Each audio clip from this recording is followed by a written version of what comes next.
Sagal. I'm the Director of Community Engagement at Irvine.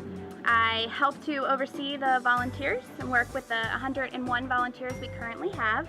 Just recently, in the beginning of October, we got a very generous donation that allowed us to buy 93 more acres of land in the community.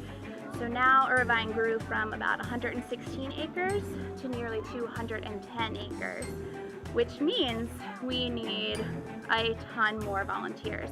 Pretty much we just doubled our land size, which means we need to double our volunteer group.